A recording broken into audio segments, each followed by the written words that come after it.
Hey there, I'm Matt Nemitz with Focal Fuse, where the goal is to help you be seen, heard, and understood with captivating visuals. This is the video series where I learn, apply, and teach branding, design, and video with you. With that being said, let's get into it.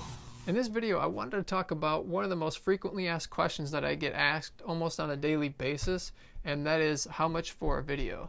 Now, unfortunately, there's not really a set price or a cookie cutter number that will determine the cost every single time. And the reason for that is because every single video production has different production needs and requirements. Some of those things that can influence the price come down to the size of the project. Is this a single video or is this part of a larger campaign?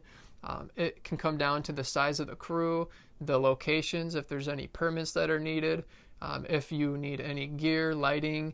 Are you doing locations that are, in your company or in your building where you could then save a little bit on cost?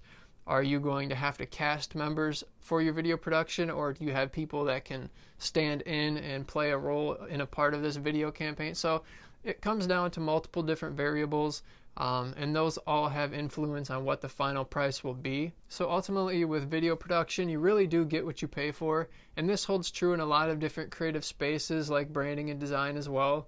But in video production, you really do get what you pay for, and the more you invest, it's likely the higher production value you're going to have as an end result.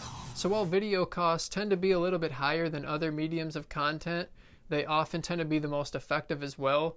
And with video productions, when you go into them, you should look at them almost as more of an investment than just as an expense, depending on the size of the company.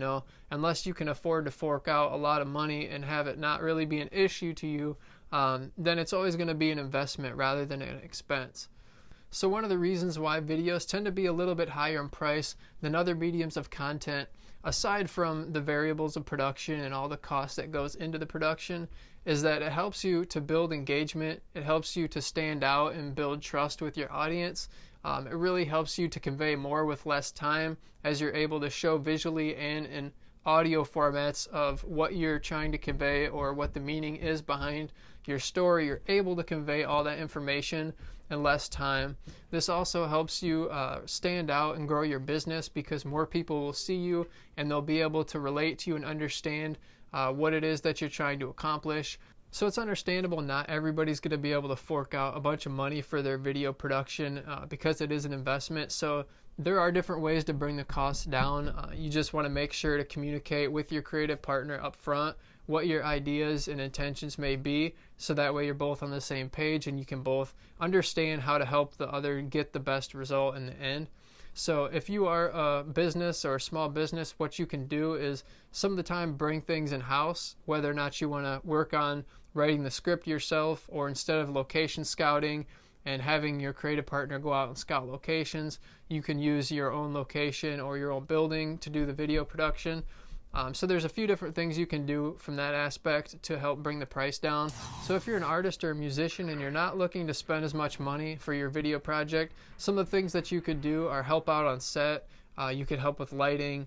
You can help buy the props or whatever's needed to create the video and add some flair to it. Again, if there's locations that are needed, Airbnbs, travel expenses, things like that, if you need to pay those, you can help bring the cost down for your creative partner, whoever is going to be doing your video, at least in most cases. But again, it's key to really communicate with them and figure it all out up front, so that way you can determine a direction that you want to take, and ultimately everybody will be happy in the end. It ultimately comes down to what you're willing to invest, your budget and your timeline, and what you want your end result to be. There's a lot of different variables to get to that end result, but it ultimately comes down to what you want to invest into the project.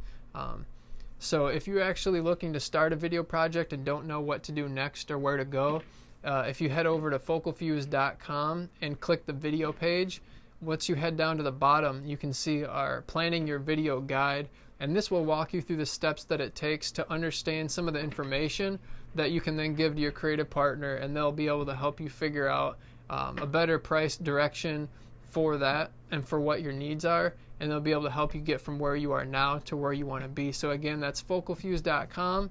Head over, click the video page, scroll to the bottom, and you can download that free guide, and hopefully that'll help you answer some of the questions that you have. If you have any more questions, feel free to leave them below in the comments, and I'll get back to you as soon as I can. Be on the lookout for more videos like this coming soon. If you like this video, make sure to hit the subscribe button and hit the bell to turn on notifications. And if you think someone needs to see this video, go ahead and share it with them. So thank you guys again for watching, and I'll see you in the next video.